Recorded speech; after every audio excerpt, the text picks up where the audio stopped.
admirons l'amour de Jésus ce matin.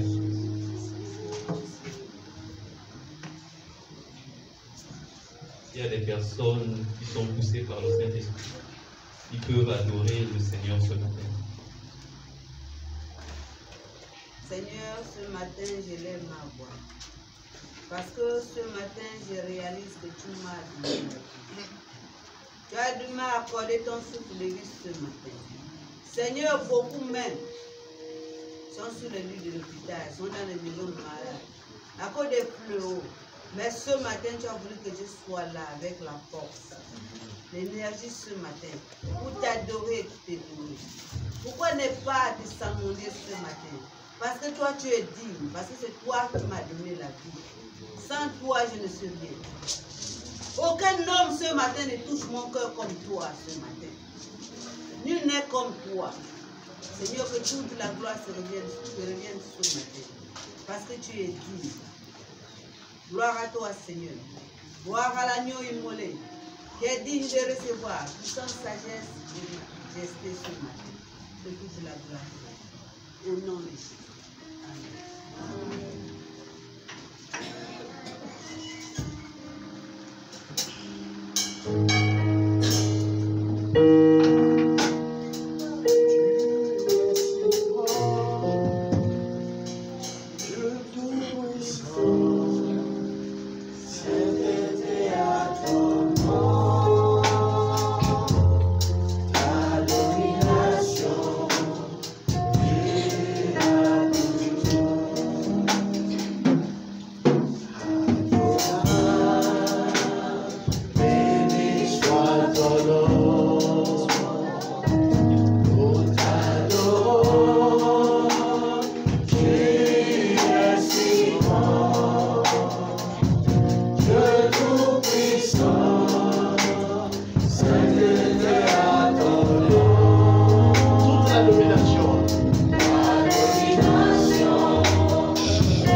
l'honneur est à toi qui fais toutes choses bien. Sois encore honoré, exalté, glorifié, béni. Merci. Que toute la gloire te revienne au nom de Jésus. Amen. Amen, amen, amen. Bonjour à tous. C'est mon anniversaire aujourd'hui.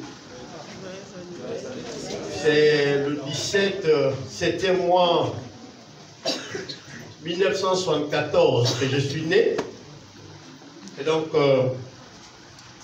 je voudrais dire merci au Seigneur par un cantique.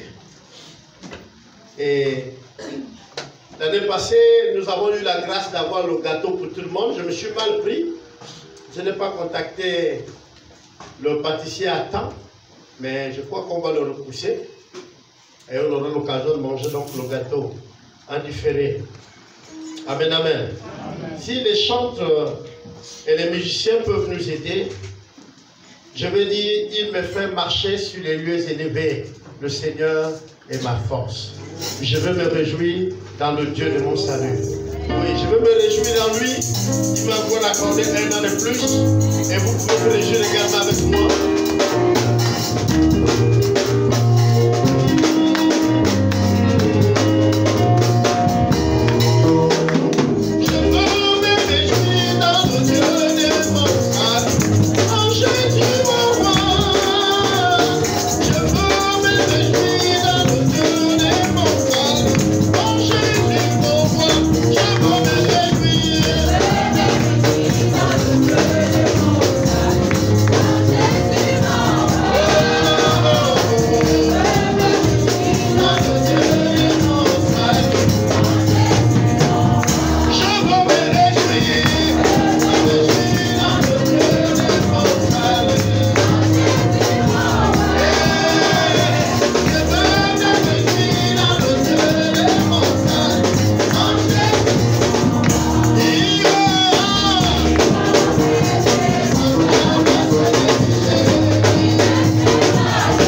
Seigneur, nous voulons te dire encore merci pour ce moment et te présenter la parole. Nous voulons que toi seul, le véritable Dieu, soit le maître de ce moment. Nous voulons nous encourager, nous voulons nous avertir. Nous voulons également nous promettre, Seigneur, au travers de ta parole, les bienfaits de toi qui es Dieu. À toi la gloire et la louange. Au nom de Jésus. Amen. Amen. Merci à Dieu pour sa parole. J'étais hier toute la journée à la maison et j'étais même en train de dire, mais est-ce qu'il faut que je prêche vraiment sur ce sujet? Je prêche. Il y a depuis longtemps, je prépare le thème « La mort est un gain ». La mort est un gain. Et je n'ai pas terminé le sujet, ou encore les bienfaits de la mort. Mais aujourd'hui, le grand sujet, le grand thème, c'est la mort. Mais aujourd'hui, nous allons parler d'une partie. Et cette partie, c'est « Ta mort est nécessaire pour le salut de plus ». Ta mort est nécessaire pour le salut de plus. Ta mort est nécessaire. Ou alors tu diras, ma mort est nécessaire pour le salut des autres. Ou le salut de plusieurs. Ma mort est nécessaire pour le salut de plusieurs. Alors, nous n'avons pas besoin de faire des grandes analyses, mais que de regarder proche de nous. Et pendant que j'étais en train de regarder proche de nous, Dieu m'a montré quelques images. Et parmi les images que Dieu me montrait, il y a les fruits que nous on mange tous les jours. Les fruits que nous apprécions bien. On va commencer par la papaye. Je sais que beaucoup n'aiment pas manger la papaye. La preuve, c'est que ça pourrit derrière la maison. Mais pour ceux qui aiment ce fruit, comme moi, nous voyons que quand nous ramassons donc le fruit, après nettoyer, nous allons devoir tuer le fruit. N'est-ce pas? Et puis nous jetons les graines que nous ne mangeons pas. Cette partie-là n'est pas bonne à manger, on ne la connaît pas, on ne cherche pas à connaître qu'est-ce qu'il y a dedans, et on jette. Et on jette souvent où? À la poubelle. N'est-ce pas? Et puis nous on mange la bonne partie, qui est donc la papaye elle-même, le fruit. Et nous allons partir au deuxième fruit, c'est la mangue. Waouh! Nous allons également voir que c'est la chair que nous affectionnons. Et puis à l'intérieur, il y a le noyau. Nous faisons quoi du noyau? Nous le jetons. N'est-ce pas, non? Où? À la poubelle. Nous allons partir à l'avocat. Nous mangeons très bien l'avocat. C'est un très beau fruit. N'est-ce pas? Et puis ensuite, nous faisons quoi du noyau? On fait quoi? On jette à la poubelle. Et là, on va arriver au citron. Nous le pressons, nous prenons son jus, sa peau et ses graines vont où? À la poubelle.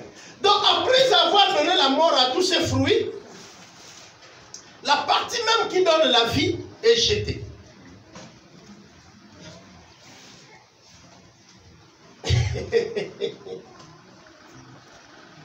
La partie même que nous devons normalement nettoyer, conserver,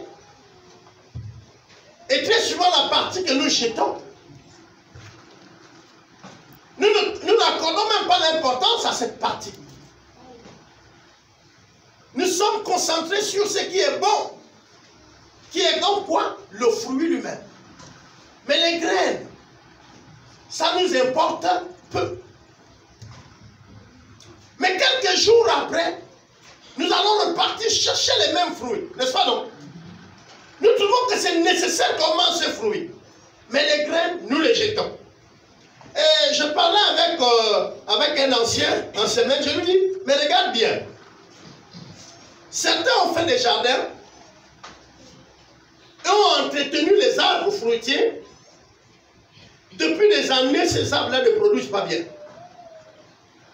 Mais l'arbre qui n'est pas été entretenu, jeté avant l'usage du fruit, c'est-à-dire qu'on a jeté les graines et on a mangé le fruit, tombe très souvent à la poubelle. Nous tous avons dit ça, n'est-ce pas?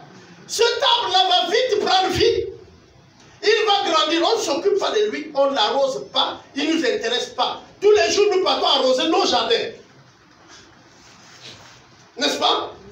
À la fin, c'est un jour, peut-être nous sommes en train de nettoyer notre terrain et nous nous rendons compte qu'il y a un arbre là, et un arbre fruitier qui a pris de la taille, qui a pris du volume. Et c'est en ce moment que nous voulons donc l'entretenir. On est d'accord?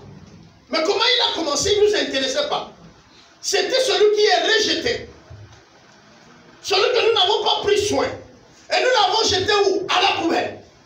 Il n'était pas important. Il n'était pas important. Ce qui est souvent négligé là, jeté là, hein, ça va vous rattraper demain. Vous avez des enfants à la maison, vous voyez celui que vous n'aimez pas. Vous voyez celui que vous négligez. Rassurez-vous, même si ce n'est pas par la cause de l'école, cet enfant-là, Dieu va travailler en lui pour qu'il soit nécessaire pour votre vie. Je vous répète ça.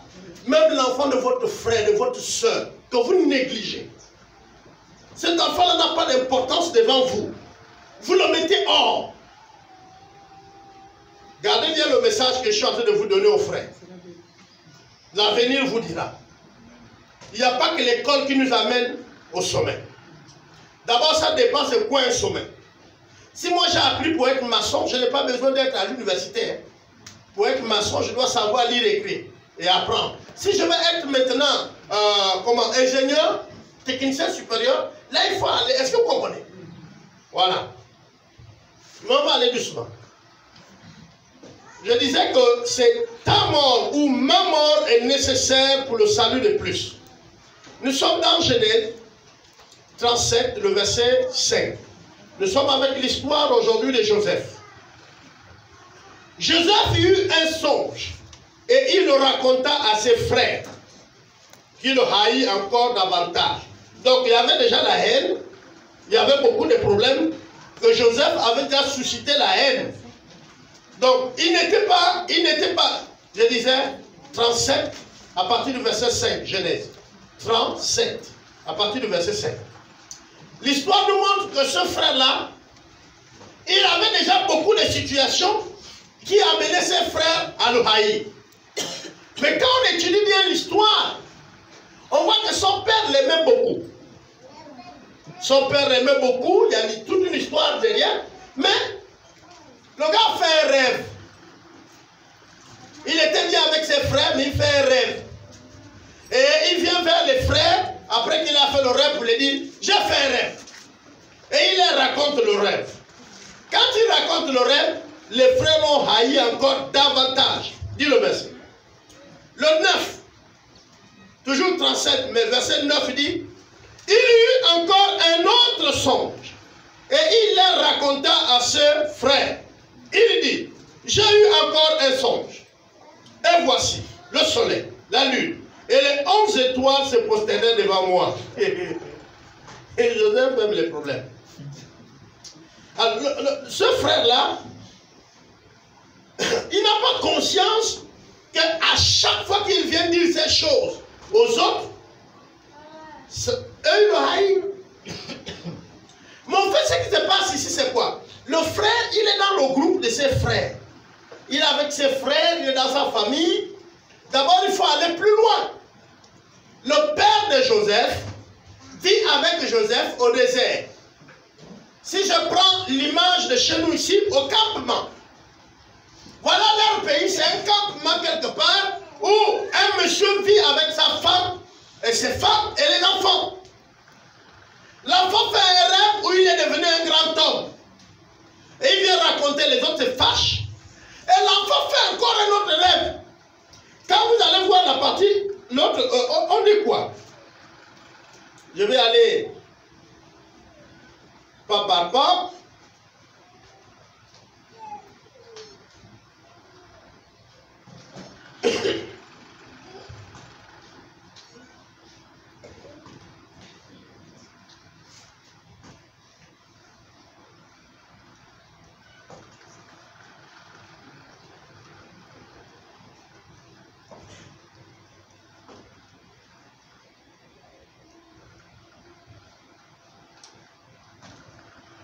quand il dit la lune et le soleil se sont prosternés, et les 11 étoiles, vous allez lire l'histoire, les frères disent, mais attends. Et cette fois-ci, le problème va même arriver chez le père et les mères. Ils vont dire, mais attends, Joseph. Donc tu me dis que le papa va se prosterner, maman va se prosterner, et nous les frères, on va se prosterner. Parce qu'ici c'est la lune, le soleil et les étoiles. Donc le père, la mère et les autres frères. Mais Joseph n'était pas l'aîné. Tout n'était pas à sa faveur. Écoutez bien. En Israël, la tradition voulait que c'est l'aîné qui remplace le père. On est d'accord? Donc il n'y a pas de débat à ça. C'est vrai qu'on voit Jacob, et nous tous on dit ici que Jacob a triché, n'est-ce pas? Voilà. Et l'affaire de l'autre, c'est que lui aussi, il a tenu comme ça. Et il dit, moi j'ai vu papa s'incliner, maman s'incliner. Mais ils sont au campement. J'ai dit bien, ils sont au campement. Ils habitent sur tente. Les autres, donc maman, papa vivra encore. Donc les femmes des papas vivront avec lui. S'incliner. Ils vont se prosterner devant lui. Mais en fait, il va devenir le roi de quoi? Nous sommes au campement. Hein? Nous sommes au village. Le cas de Joseph, ils ne sont pas. Israël n'est pas encore une nation. Israël a encore une famille. Et lui, il rêve qu'il est déjà roi. Il va vivre combien d'années pour que Israël devienne une nation? Les autres le regardent, mes petits. Mes petits, tes rêves là sont bizarres, tu es orgueilleux. On voit en lui les signes d'un orgueilleux.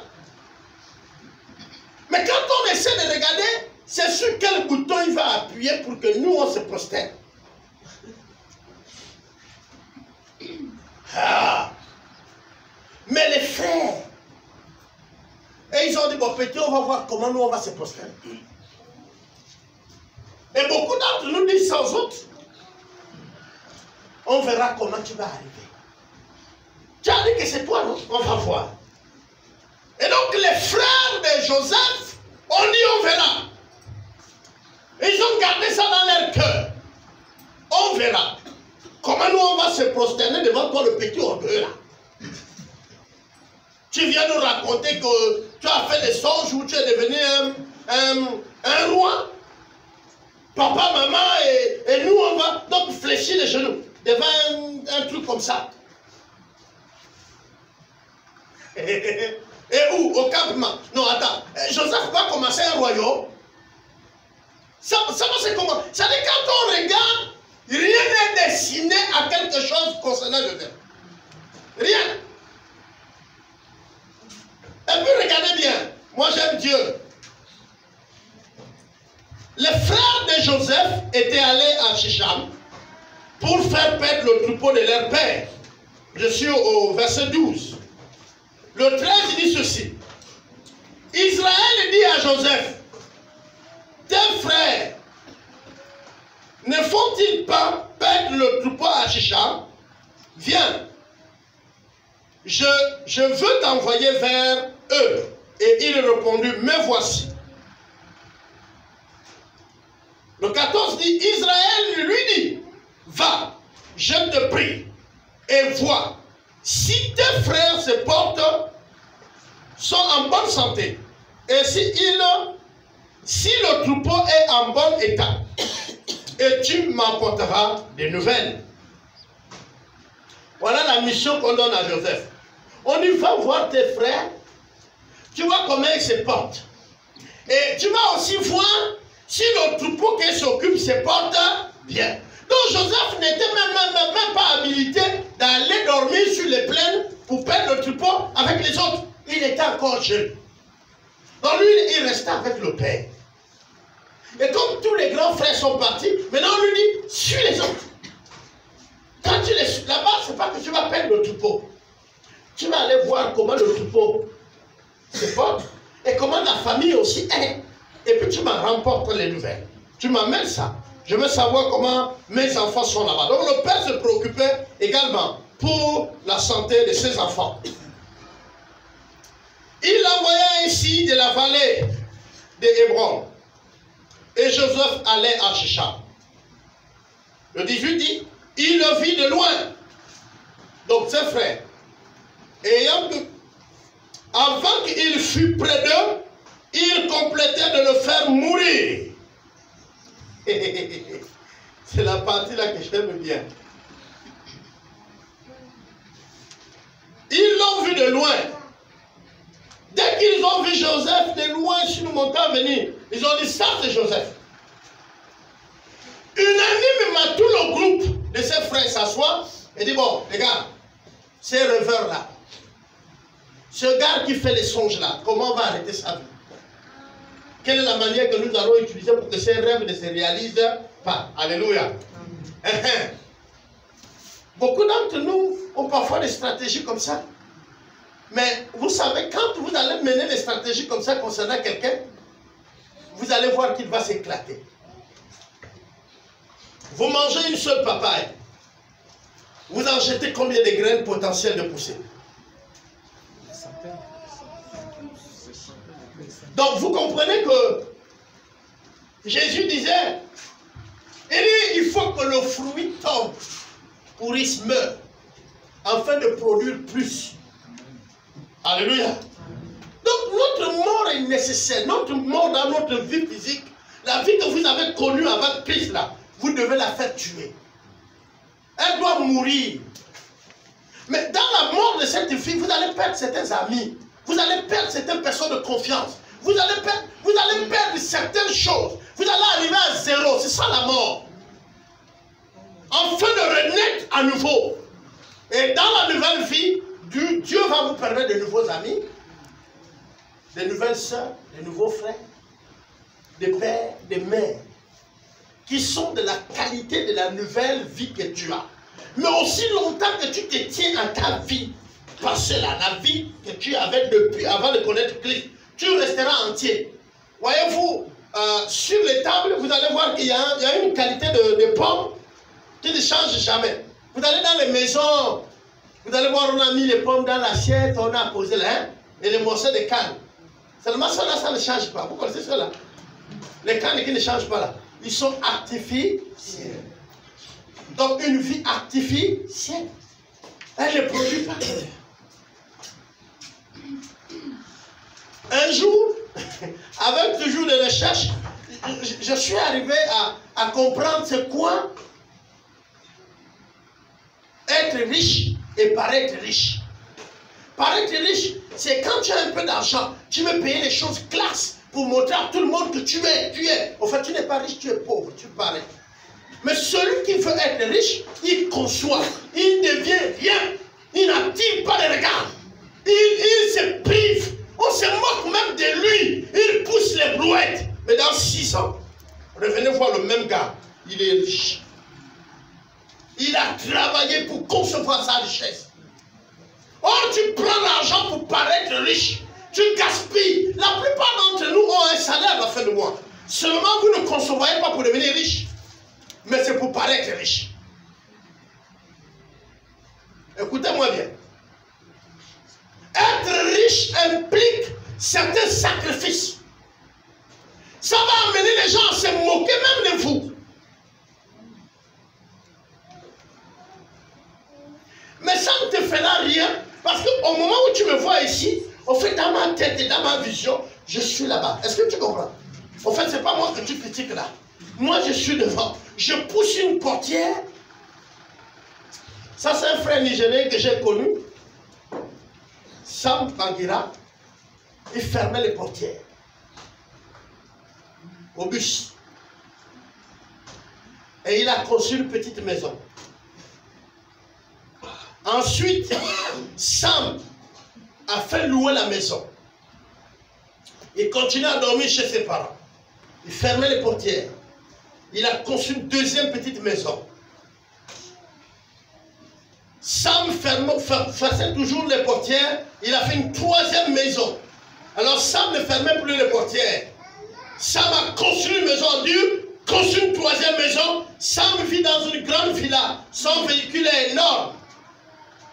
Et tout le monde voudrait être comme Sam. Seulement, personne ne sait comment Sam est passé.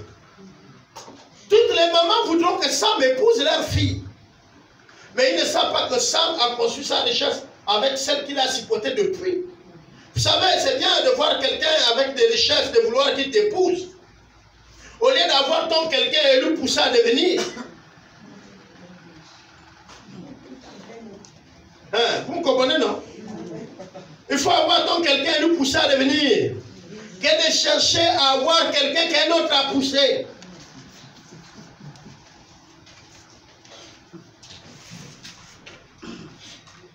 C'est bon? Il le prit et le jeta dans la citerne. Cette citerne était vide. Je suis au 24. Il n'y avait point d'eau. Ils s'assirent ensemble ensuite pour manger. Ayant levé les yeux, ils virent une caravane d'Ismaélites devant, venant de Galilée. Leurs chameaux étaient chargés d'aromates, de baumes et de myrrhe qu'il transporta en Égypte. Ok. Alors, comme ils ont réfléchi, ils ont pris le frère, ils l'ont mis dans un puits. Un puits d'eau. Après qu'ils ont mis le frère là-bas, ils ont dit, bon, il va mourir là-bas. Puisqu'il n'a pas de moyens de sortir du puits. Il va mourir là-bas. Et ils sont allés s'asseoir pour dire, on va venir manger. On va venir manger. Célébrer la mort de notre frère. Hein? Souvent, après les critiques qu'on a déjà fini la vie de quelqu'un, hommage, non? Voilà, c'est ça. Et ils ont commencé à manger. Ils ont partagé le repas. Ils ont mangé. Et pendant qu'ils étaient en train de manger, ils regardent comme ça. Ils voient qu'il y a des marchands, donc des commerçants, qui sont en train d'aller en Égypte. L'Égypte paraît loin. Et là, ça c'était les commerçants. Ils avaient des parfums, ils avaient des encens, et ils avaient des richesses avec eux. Ils allaient échanger ça en Égypte. Eux, ils les ont vus. Venez, vendons-le aux Ismaélites et ne mettons pas la main sur lui, car il est notre frère, notre cher. Ses frères l'écoutaient. Là, c'est Ruben qui parle. Quand les autres ont dit on le met là, on le finit avec lui, il meurt là-bas. Il y a un qui a touché par l'esprit. Parce que, vous savez, Dieu, quand il a les projets, il va toujours les réaliser. Alors Dieu regarde dans le lot et il touche un. Il dit, tu vois le projet que j'ai pour ton petit là, c'est qu'il doit aller avec les commerçants là. Et puis il dit, hey, c'est quand même notre frère. Le sang ne va pas toucher, mais terminons avec lui d'une autre manière. Vendons-le. Les autres trouvent que l'idée est bonne. Si on le tue, c'est gratuit, on n'aurait rien en échange. Mais là, au moins, on le tue pour qu'en échange, on a de l'argent. Alléluia. Pour qu'en échange, on a de l'argent. Et les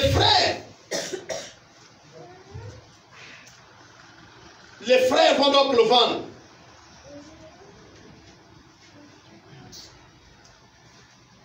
Les frères l'ont écouté et ils l'ont vendu. Le 39, donc Genèse 39, à partir du verset 31, on peut lire encore la suite. Alors, je ne vais pas trop rester, je vais aller un peu commenter parce que vous avez aussi le droit d'aller lire. Je vous ai dit, le 39 au 21, vous pouvez continuer avec la suite de l'histoire. Donc vous notez.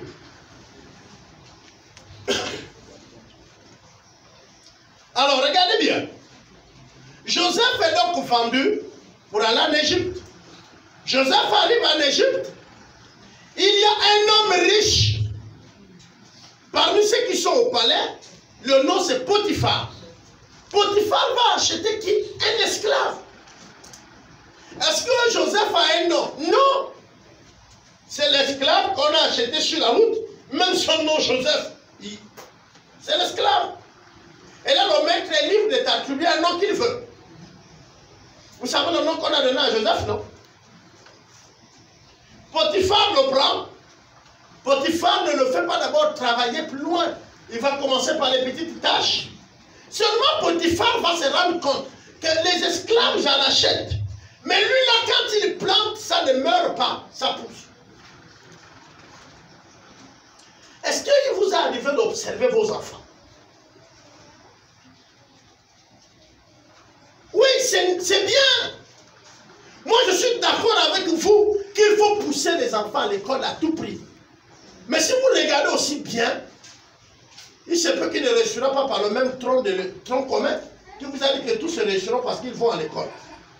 Qui vous a dit ça? Moi, je ne partage pas cet avis.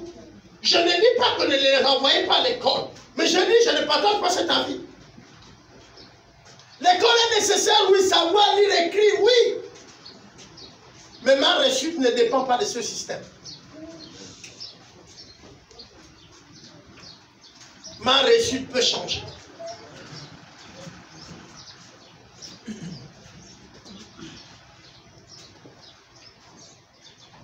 Joseph a commencé à rêver chez son père et sa mère. Ses rêves ont causé problème. Ses rêves ont amené ses frères à le haïr. Et les frères cherchent comment le tuer. Il arrive sur un terrain où, en un mot, il n'y a plus la protection de son père, ni la protection des autres mères. Alors les frères mettent la main sur lui. Et ils disent, on en finit avec lui. Ils l'ont mis dans un puits d'eau. En attendant qu'il meure là. Soufflé par Dieu dit, on ne peut pas avoir son sang sur nos mains, vendons-le. Ça c'est l'action de Dieu. Il est pris, vendu, et il va en Égypte. Nous tous nous connaissons que quand Joseph arrive en Égypte, Potiphar le prend. Potiphar le prend sur ses ailes comme esclave. Et la Bible dit que la maison de Potiphar fut quoi? Bénie. Potiphar a eu un esclave. Mais c'est l'esclave là qui a amené la bénédiction dans sa maison. Est-ce que beaucoup d'entre nous sont des sources de bénédiction dans les administrations, dans les lieux de travail? Est-ce qu'on te voit différent des autres dans ton lieu de travail? Est-ce qu'on peut voir une source de Dieu coulant en toi dans le milieu que tu travailles? Tu travailles même comme homme libre. Lui, il travaillait comme un esclave. Mais il a amené la bénédiction. On dit l'esclave ne se repose pas quand le maître est encore éveillé. Vous connaissez ça, non? Or, toi, tu travailles pour l'administration. Et ton administration ne t'a pas fait esclave. Est-ce qu'on voit le milieu que tu travailles béni? Est-ce que tu as apporté la bénédiction? Au point que quand un jour tu n'es pas au lieu du travail, là, les autres disent qu'il y a quelque chose qui manque. Mais quand tu viens, on dit, wow, oui, c'était donc elle. Cela n'empêchera pas qu'on t'accuse à tort. Cela n'empêchera pas qu'on te critique. Joseph va connaître ça. Je ne sais pas s'il faut appeler ça l'amour de la femme du chef. Mais ce n'est pas l'amour. La tentation. Quand même le milieu où nous travaillons, quand même le milieu où nous vivons, nous sommes en train de faire multiplier cela. Nous sommes en train de bénir le milieu. Mais les tentations ne vont pas manquer. La persécution ne va pas manquer. Et Joseph, écoutez bien, la tentation et la persécution que Joseph a eue, ben, il fallait que ça arrive. Le rêve de Joseph, c'est d'être roi. Chez Potiphar, Joseph ne serait jamais roi. le supérieur, ton grand chef n'entendra parler de toi que quand on te critique, que quand on te persécute, que quand on dira même des faussetés de toi. Il y a des moments où nous on ne comprend pas. Le roi a entendu parler de Joseph quand on l'a accusé et on l'a jeté en prison. Le roi fait un songe où il n'y a pas d'explication. Mais en prison, Joseph explique les songes gratuitement.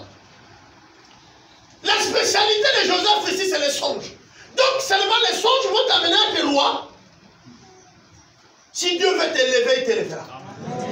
Amen. Rien ne empêchera. Si c'est planté, il fera de toi le premier planteur gabonais. Que tu sais lire, que tu ne sais pas lire. Que tu sais écrire ou tu ne sais pas parler français. Tu sais ce que Dieu a dit. Le problème, c'est qu'on se sugestime. Dieu qui a créé le ciel et la terre. Regarde, la terre ne tombe pas. Qu'est-ce qui tient ça? Le ciel plutôt. On a dit que la terre est ronde. Ça ne tourne pas pour nous faire tomber. Mais qu'est-ce qui stabilise ça? Des années, ça nous produit à manger. Ça, c'est Dieu. L'heure n'est jamais en retard. Que le soleil sort ou il ne sort pas, s'il est 8 heures, il est 8 heures. Dans d'autres cieux, on peut voir la nuit, il est 24 heures, ou encore 20 heures, mais il fait jour. Pour la lune et pour le soleil, ils ont à respecter leur temps, point barre. Et ils sont toujours à l'heure. Pas avant, pas après. Ta vie ne dépend pas de ce que quelqu'un a dit à l'extérieur. Sois béni, tu seras grand. C'est pas ça. Toi, si tu as amené une enveloppe pour recevoir aujourd'hui ton offrande de sacrifice, c'est faux. Ou la bénédiction, c'est faux. Qu'est-ce que Dieu a dit à toi? Dieu t'a dit quoi concernant ta vie? Il t'a dit quoi? Tu pries Dieu depuis des années, il t'a rien dit. Te concernant, il t'a rien dit. Au sujet de mon appel, j'ai dit à Dieu, s'il faut aller te servir en plein temps, je refuse. Moi, il ne parle pas. Beaucoup pensent que c'est un plaisir de venir servir en plein temps. C'est faux. Moi, je lui ai dit carrément comme ça. Je parle là, Dieu m'écoute. Je lui ai dit, malade. Je ne parle pas. Ok, c'est moi qui ai parlé, donc j'ai fini. Mais Dieu a appuyé sur les circonstances. Je suis là, je suis ici, aujourd'hui je suis là. J'ai maintenant plus du temps pour Dieu que pour le travail. Je ne comprends rien, je suis de là. Et puis l'affaire va se déclencher. Un bon jour, on me dit non, tu représentes l'église à un synode. Je vais au synode, on dit non, tu vas suivre la formation. Je suis la formation, on dit tu signes le contrat pour le plein temps. Waouh! Mais en attendant, je sais ce que Dieu et moi s'est parlé pour le plein temps. Je lui avais dit non. Laisse-moi faire ça. Et je sais ce que Dieu m'a dit. Sur ton appel, ta décision de servir Dieu, il n'a rien dit, te concerne rien. Depuis là, rien. S'il n'a rien dit, il faut lui dire, Dieu, dis-moi quelque chose. À Joseph, il a montré les songes. Il lui a montré que toi, tu serais. À David, il a envoyé le prophète venir le moindre. Il n'a encore rien. Donc, ça veut dire que quand il continuait à grandir, il savait qu'il serait le roi d'Israël. L'option qui est posée à lui, c'est pour le trône. Je ne sais pas, vous comprenez? C'est ce qui fait qu'à un moment donné, tu t'abstiens de certaines choses. Tu dis, j'ai un trône à gouverner. Non, on m'a appelé à régner. Parce que c'est pas pour rien que Dieu m'a fait voir le ciel s'incliner. Parce que quand on te dit les étoiles, la lune et le soleil s'inclinent devant toi, se prosternent, c'est que Dieu t'a élevé. Joseph se voulait d'attendre, dit je ne mourrai pas tant que je n'ai pas régné. Toi, c'est quoi? Il y a beaucoup d'histoires, et vous qui lisez, beaucoup de gens vont vous raconter les histoires où ils sont partis de rien pour devenir ce que vous convoitez aujourd'hui.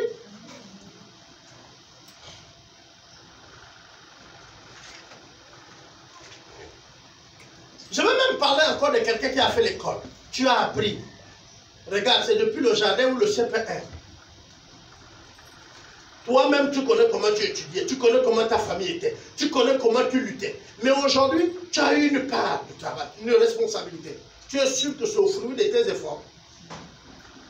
Il y en a certains que les pères, les mères ont mis toutes les dispositions. Ils ne sont pas arrivés là où tu es. Hein, non? Bon, ok, toi, c'était fait pour ça, oui. Mais si Dieu décidait que tu mourrais, ça aussi, tu pouvais bouder avec Dieu. On est ce que Dieu veut qu'on soit. Peu importe la manière qu'on a accédé. Joseph raconte, il explique le rêve des autres. L'affaire est terminée. Il est là. Vous pensez qu'en prison là-bas, on lui avait dit non, ça c'est le prisonnier qui serait roi demain, donc on lui met à côté. Non. Il était avec les autres prisonniers. Seulement comme il se comportait bien, il est devenu même le chef des prisonniers. L'intendant là-bas. Et puis un jour, le Dieu des rêves, ça c'est le rêve de Joseph, va donner un rêve au roi. Mais le rêve c'était quoi? Il dit au roi, au pharaon, au grand pharaon, il dit, tu vas avoir des années gras et des années de sécheresse. Seulement, prépare des réserves pour que ton peuple ne meure pas de faim. Le roi ne comprend rien. Vous savez, quand vous allez lire le Nouveau Testament, vous allez voir que la Bible dit ceci. Et il leur ouvrit l'esprit pour qu'ils entendent. Dieu a permis que toute l'Égypte ne comprenait pas ce qui était là.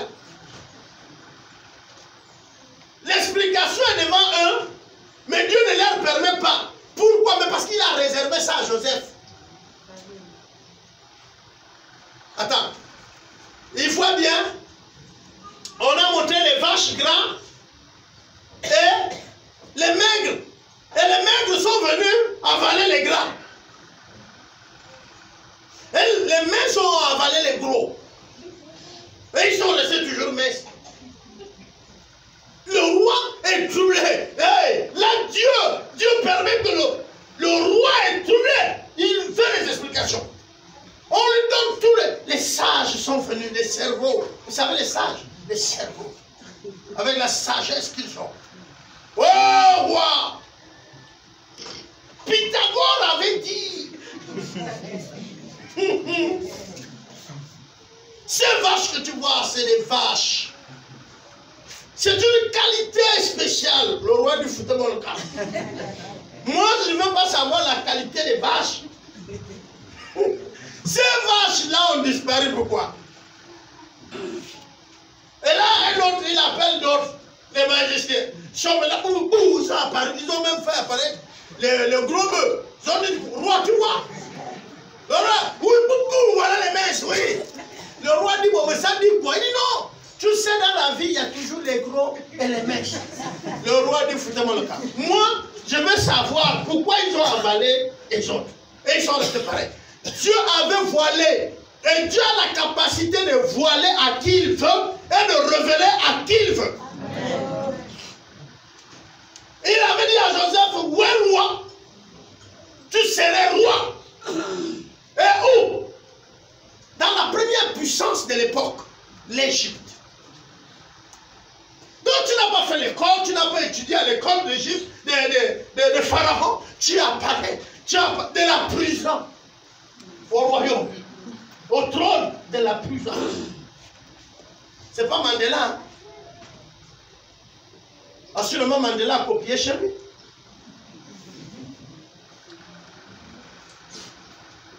Joseph vient expliquer. Oh roi, voilà ce que mon Dieu a révélé. Voilà, voilà. Le cœur retrouve la paix. Oh. Non! Mais comment ça va te faire? Il dit non, mais roi, ça c'est des années grandes. On construit les tours, on prend tout ces riz, on emmagasine à la quantité consommée pour 7 ans. Et quand les 7 ans de difficultés vont arriver, on pourrait vivre. Vous êtes sûr que de toute l'Égypte, il n'y avait pas quelqu'un qui pouvait étudier ça? Mais Dieu avait voilé tout le peuple. Parce qu'il avait réservé un. Et puis le roi dit, c'est toi. Tu vas me dépasser que du trône. Voilà là-bas le sceau. Voilà le vêtement royal. Voilà une maison.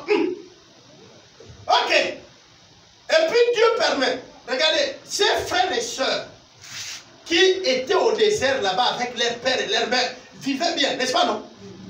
Et puis un jour, quand vous lisez la Bible, on vous dit que les Isaac ont planté dans le désert, ça a poussé. Vous avez déjà lu ça, non? Ils ont planté au désert, ça a poussé. Mais cette fois-ci, elle plante, ça meurt. Elle plante, ça meurt.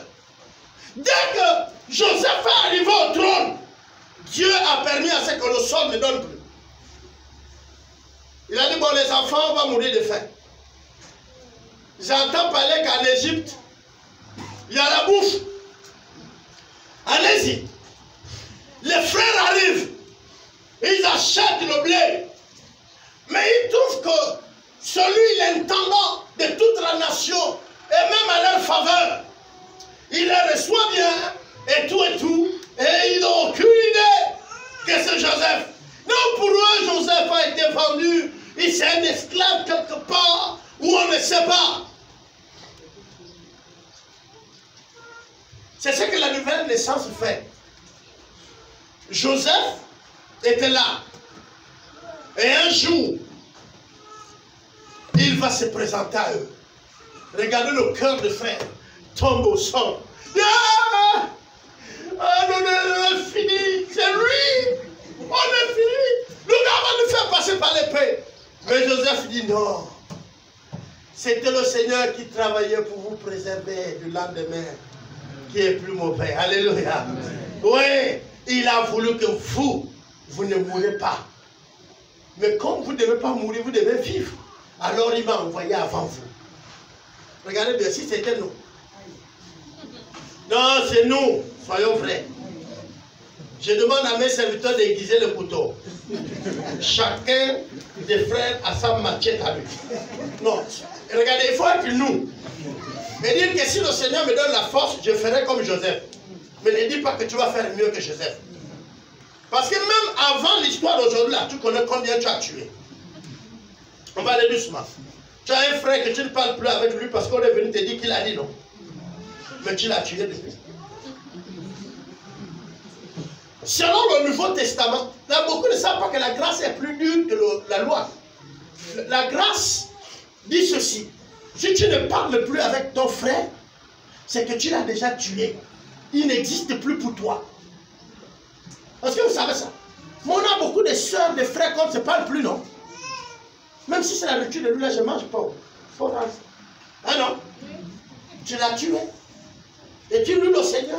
Ah, ma père! Le Seigneur dit assassin. Il te regarde, il dit assassin. Assassin que tu es. J'élève les mains. Quand tu lèves, cache même tes mains. Parce que le sang coule de tes bras. Tu as les mains rouges. Du sang. Celui qui ignore son frère ou sa soeur l'a déjà tué. L'équivalent de celui qui a pris le couteau et tué. La Bible dit, si ça dépend de vous, soyez en paix avec tout le monde. Ça veut dire quoi? Même au prix des douleurs, des cris. Frère, pardonnez.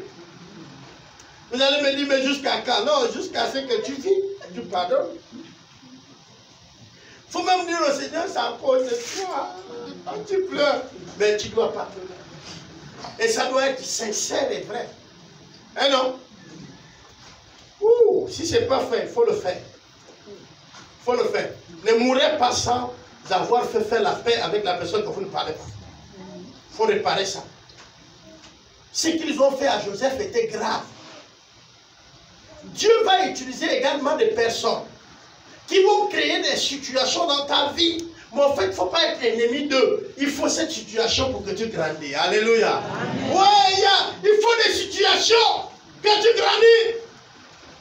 Moi, mon nom a été connu dans le Gabon encore des critiques et des murmures. Je passe par là et par là, par là. Il y a des gens qui veulent voir et par là, par là. Quand j'arrive au synode, à l'Alliance, mais par là, par là, il est où? Est-ce que vous comprenez ça? J'étais devenu un acteur. On veut voir les Parapaïs.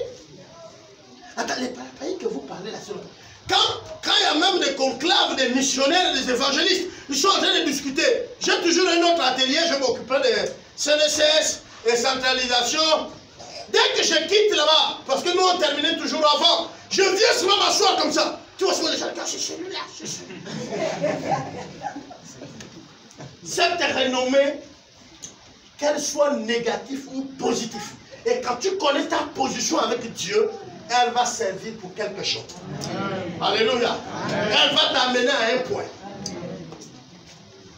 Un jour, pour terminer, un jour, il y a un leader. Nous sommes allés à une formation quelque part. Pardonnez. Le leader a dit aux autres, ce gars-là, il peut devenir pasteur, président de l'église. Il faut le bloquer. Je suis aujourd'hui quoi? Il va bloquer comment? Non, je vous pose la question. Il y a un cantique que j'aimais bien avec les mamans, on dit, quand Jésus a dit oui, personne ne peut dire non. Quand Jésus a dit non, personne ne peut dire oui. Allez, alléluia. Amen. Alléluia. Amen. Quand Jésus dit oui, personne ne peut dire non. Ça, c'est mon aîné Georges Ongouya qui nous l'a appris à Baboukou. Hein, c'est ça, le bon nom c'est Ongouya, non? Voilà, Georges Ongouya. Qui nous l'a appris. Quand Jésus a dit oui, personne ne peut dire non. Il a dit quoi dans votre vie? Quand Jésus dit non, personne ne peut dire oui. L'avion peut s'éclater. Si Jésus a dit tu serais président, tu serais le seul survivant. Parce qu'il a dit non. Notre relation avec le Seigneur doit être une relation bête. Il dit il faut être comme des petits enfants. Tu le bastonnes, tu dis viens, il court vers toi. Vous n'avez pas fait cette expérience? Tu lui dis je ne te donnerai pas à manger. Il te dit donne-moi maman, donne-moi. Et puis tu regardes, tu coupes encore un peu, tu donnes, n'est-ce pas non? La persévérance. Hein? Tu dis toi là, tu continues. D'abord, aujourd'hui il n'y a pas de dessin animé. Arrêtez la télé. Tu dis, ah, papa, mais il y a un Dieu aujourd'hui, tu n'as pas allumé la télé. Donc tout ce que tu as parlé là. Nous devons nous comporter comme ça avec Dieu. Alléluia. Qu'est-ce qu'il a dit me concernant? Je suis un enfant de Dieu. Je vous disais, il y a la dimension enfant, il y a la dimension serviteur, et bientôt on parlera de la dimension épouse. Parce que quand on arrive à la dimension épouse, et l'époux qui est l'église, alors vous allez comprendre que c'est la dimension supérieure, épouse. Parce que là, ça rentre dans l'intimité. Et Jésus ne vient pas chercher ses enfants. Jésus ne vient pas chercher ses serviteurs, il vient chercher son l'église. Et il faut être là dans le groupe. Hein? Je ne suis pas en train de dire que si tu te comportes comme un enfant, on va te laisser. Est-ce que vous connaissez un père qui laisse les enfants? Voilà. Mais il faut être parmi les... Hein? La bien-aimée, on la tient à la main. Les enfants suivent derrière. Quand vous vous mariez, vous voyez ceux qui sont devant là, c'est qui est qui. Et les enfants, on les met où? Le jour-là ne mange même pas sur la même table que nous. Et non? On les fait asseoir. Et nous-mêmes, ils attendent leur jour. Aujourd'hui, c'est aujourd'hui. C'est aujourd'hui mon jour de miracle, non? Quand tu te rappelles quand tu marchais là. Hein? J'étais ici. Il n'y avait pas de Ruben ou de qui. Il était seul. VIP. Il a mangé. Quand les Ruben sont arrivés, ils mangent pour eux et ils auront leur jour. Vous comprenez ça? Oh, mais amenez mes enfants ici au VIP. Si c'est moi qui suis le M, si je dis non, ils auront leur VI. Et peut-être même toi, la mère, là, tu ne serais pas au VIP. On va te mettre. Très souvent, c'est les mamans. Quand on fait l'affaire à soi, ils disent ici, ça va. Oui. Reste là-bas, tu as eu ton tour. Ah oui, tu as eu ton tour. Au VIP, pourquoi? Tu avais ton VIP, non? Ça, c'est maintenant le VIP de l'autre. Quand c'est souvent moi qui organise, je fais seulement 2 places assis. Vous n'avez jamais vu ça? Il est là, avec sa côte. Hein? Le jour-là, personne ne marche comme ça. Vous voyez le marié, il est droit comme ça. Vous voyez comme le défilé. C'est différent. C'est différent. Demandez au marié. L'habitude, quand il rentre ici, c'est en 2 hommes. Ces jours-là, chacun a un couloir. Hein, non? On déguise l'église. Et la musique ici est maintenant d'où? Vous vous rappelez encore des cantiques là, non?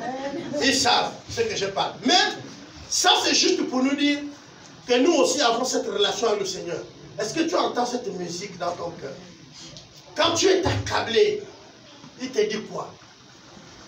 Le frère, dans nos services avec Dieu, il arrive où tu t'accables, tu pleures, tu as envie de mourir tout le monde. Tu dis pourquoi? Et il te rappelle les paroles. Vous savez, les mariés savent ça. La femme dit, mais vraiment, il faut que le mari l'assure. Tu viens, tu trouves ton mari pleure maintenant pour les problèmes. Maintenant, la femme, tu es perdue. Tu viens la chérie, tu dis, comment? Je les aime. Là, il y a problème. Il faut que le mari, le problème, ça dit, il y a la chaleur, il y a le feu. Tu le vois, il transpire, tu dis quoi? Il dit, c'est la clim. Il dit, c'est la clim, chérie. Mon mari, tu transpires, il dit, non. Ça, c'est les idées. Je réfléchis pour notre avenir. On a visibilité nulle. Mais il va te rassurer. Est-ce que vous comprenez? Il faut qu'il te rassure. Parce que quand les moments sont difficiles, nous avons le droit d'aller à l'abri du Seigneur. Et si le Seigneur panique, alors nous allons paniquer, n'est-ce pas? C'est pourquoi Jésus descend sur la terre pour nous rassurer que tout ce que vous allez vivre, je l'ai vécu. Alléluia. Tous les combats que vous allez connaître, moi j'ai gagné ça. Donc, quand vous marchez, là où vous semblez voir que c'est la mort, il y a la vie. Pourquoi? Mais parce que moi-même, la vie, je suis avec toi. Alléluia. Et c'est pas qu'il est à tes côtés. On dit que Jésus marche à mes côtés. Non, ça c'était dans l'Ancien Testament. Aujourd'hui, il est à nous. Hein? C'est pas à nos côtés. Mon pied, c'est son pied. Son pied et mon pied. Il n'y a plus de oh, Jésus est resté un pas. Si je suis dans le taxi, Jésus est dans le taxi. Je suis dans un bureau, Jésus est dans le bureau. Si je ne suis pas, il n'y a pas Jésus, à moins qu'il y ait un autre chrétien. S'il y a un autre chrétien, Jésus est là. Jésus est là où le chrétien est. Quand il vient lui-même, c'est qu'il a une âme à sauver. Pourquoi vous paniquez comme ça? Oh, le bureau là, c'est un autre chrétien. Assure-toi, laisse-le paniquer. Pourquoi c'est toi qui paniques? Le pauvre, vous savez, vous avez déjà vu un serpent. Quand le serpent voit un homme, il sait qu'il est déjà dans les prédispositions de mourir. Vous comprenez? Lui, il fait quoi? Non, il fait ça.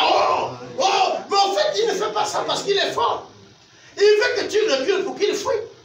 Donc, il y a certains bureaux, quand tu rentres, tu commences par la colère. C'est quoi? Tu viens ici. Reste stable. Est-ce que vous comprenez? Ça, c'est parce qu'il sait que tu es dans les parages.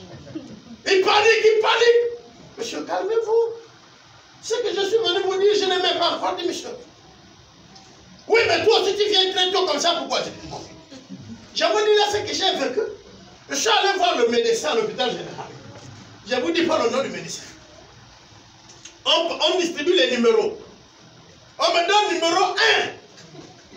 J'avais fait l'accident, donc je suis arrivé. Numéro 1. Papa, le médecin là-bas. Lui-même, il est numéro 1. Je pousse la porte. Je rentre. C'est quoi? C'est quoi le matin là dans les bureaux des gens? C'est quoi? Ah! Je suis resté là. Mais monsieur Solon, chantez! Je suis chanté. J'attends pas. Je sais qu'aucun numéro ne passera là. Tant que j'ai le 1. J'attends, pam. Le gars dure près de 30 minutes. La secrétaire revient encore. Numéro 1! Je reviens. Mais je t'ai dit dehors! Là, maintenant, moi, je suis debout. Il m'a dit, bon, de toute façon, je ne te consulte pas ce matin. Ah. Je ne te consulte pas. Sors de mon bureau. Va voir le major là-bas. Pendant qu'il crie comme ça, je ne bouge pas. Je suis debout. Après, je vois, il se calme. Il s'assoit derrière le bureau. Je dis, monsieur, vous avez un problème dans la vie passée ou présente? Le médecin, il me regarde. Il faut que je ne me fâche pas. Je dis, non, peut-être comme vous croyez à la vie passée, la réincarnation. Je t'ai fait quelque chose avant, comment vous pouvez me blâmer comme un enfant? Ah non, là, vous savez qui a séparé la bagarre là? C'est la secrétaire. Là, moi aussi, je me suis fâché. Je dis, mais tu me blâmes comme un chiffon. Mais tu n'as pas prêté serment.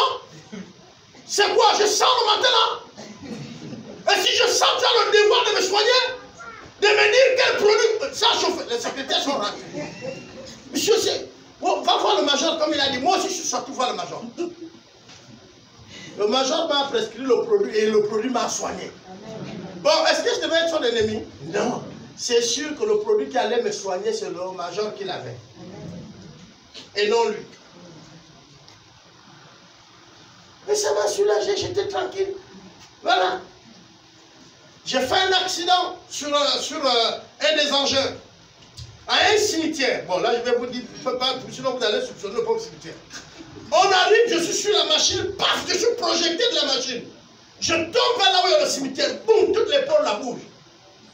J'ai fait ça, je sens, je suis blessé et tout. Et puis j'ai dit au collègue qui est là, je dis là, j'ai un problème. Le collègue dit non, attends, donc il me laisse assis là, ne bouge pas. Ouais, il part travailler. Donc pour eux, je dois rester là jusqu'à 15 h. Quand ils vont terminer le travail, ils vont me prendre et on vient à l'hôpital. Donc je suis resté là. J'attends rien. La douleur commence à disparaître un peu. En réalité, c'est l'épaule qui s'était déboîtée. Je fais ça. Je sais comment. Bon, j'ai marché, il y avait un village à côté. Et puis j'ai vu un frère en Christ. Une vieille maman et un vieux. Ils priaient. Ils disent, oh, j'ai l'épaule. Et ils ont tiré, on a tiré. Et puis après un moment, ça m'a fait une douleur. Je suis resté petit à petit, je sentais que ça va. C'est que Dieu avait voulu que c'est le vieux et là, le vieux qui tire mon bras. Je suis resté. Et les frères au chantier étaient étonnés de voir. Je marche maintenant vers eux. Oh, c'est pas toi qui es tombé? Je dis non. Je vous raconte encore une autre scène. J'ai déposé mes babous, j'avais les bouts que le pasteur m'a donné jusque-là. Le matin, je les ai portés et puis je suis au travail. Je sens qu'il y a la boue dans ma boute. Je sens quelle boue. Donc je fais ça, je piétine. La boue là sur les pieds pour que ça me laisse tranquille. Je travaille, je sens que la boue bouge. Ah! Je cours sur le goudron, je fais ça, le serpent sort de mon pied. Il sort. Et il ne part pas, il les laisse. Là, je dis, oh, mais il va me mordre. Je dis, au nom de Jésus, tu ne vas pas me mordre. Mon chef qui me commandait direct a garé le véhicule. Le Challenger était sur le côté, donc le patron du Challenger était là, celui qui conduit la machine est là. Le serpent sort doucement, il sort de toute ma chaussure, tout le long. Et comme c'était les bouts ici en cuir, le serpent monte tout le long là. Et il descend tranquillement, il descend. Quand la tête touche le sol, lui, il veut tirer le corps parce qu'il y a quand même la partie qui est un peu sur mes doigts. Donc il tire un peu. Je reste là. Je dis, ah. Parce que là, un mouvement, il tape seulement. Il descend. Dès que le serpent est tout descendu au sol, je lui dis, tu m'attends. Je pars chercher le bois. Le serpent m'a attendu, je suis venu, je l'ai tué. J'ai fait 2 semaines, aucun de mes chefs ne me disait bonjour. 2 semaines. C'est pas que c'est eux qui ont envoyé les chaussures. Mais ils ont dit, attends, le serpent rentre dans tes chaussures, il sort, tu lui dis, attends-moi.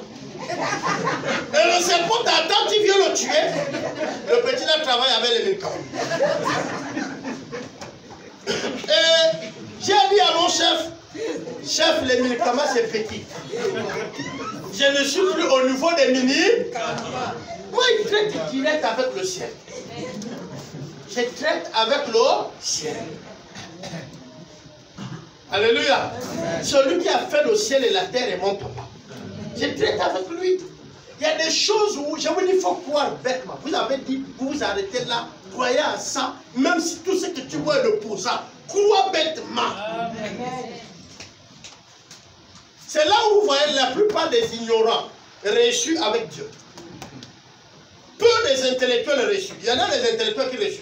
Mais la plupart, c'est l'ignorant. On va dire, prenez. Je vais dans un village, je ne connais rien de fétiche là-bas.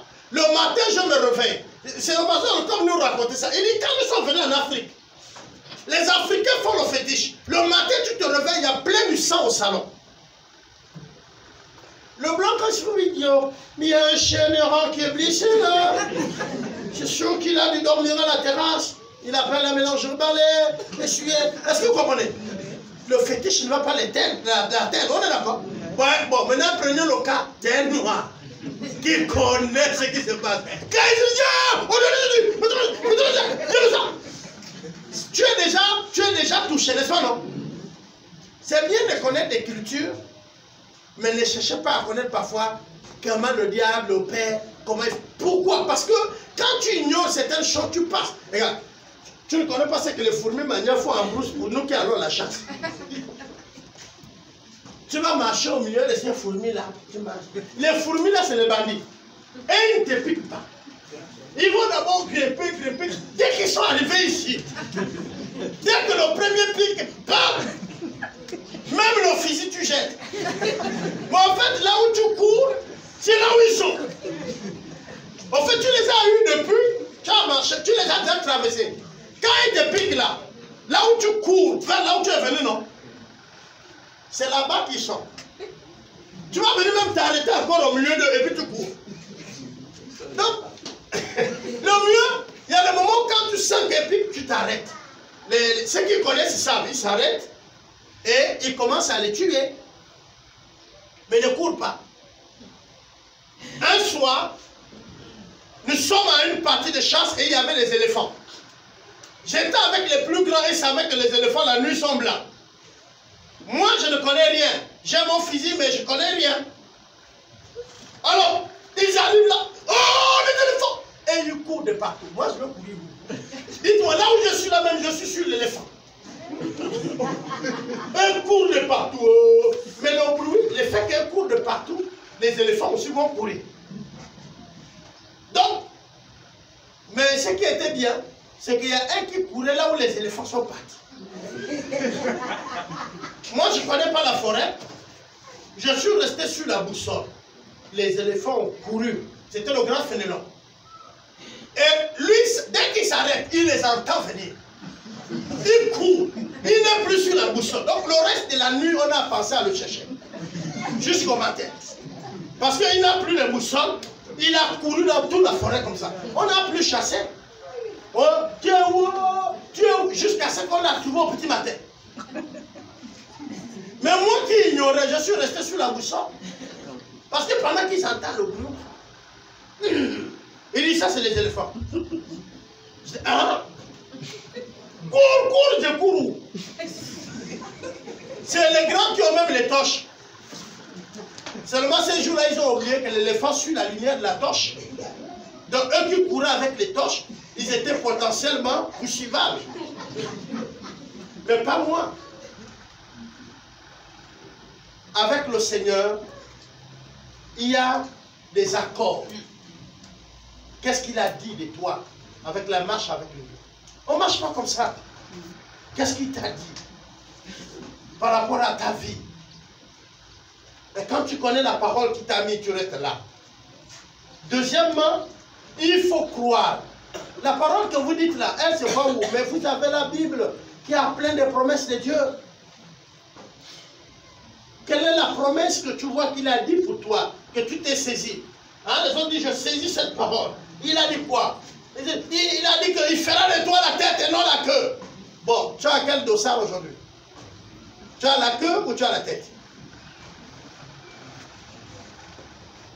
Là, à l'intérieur, vous allez voir les intellectuels, comme les non-intellectuels qui ont reçu, parce qu'ils ont su comment s'aligner avec ce que Dieu voulait pour eux.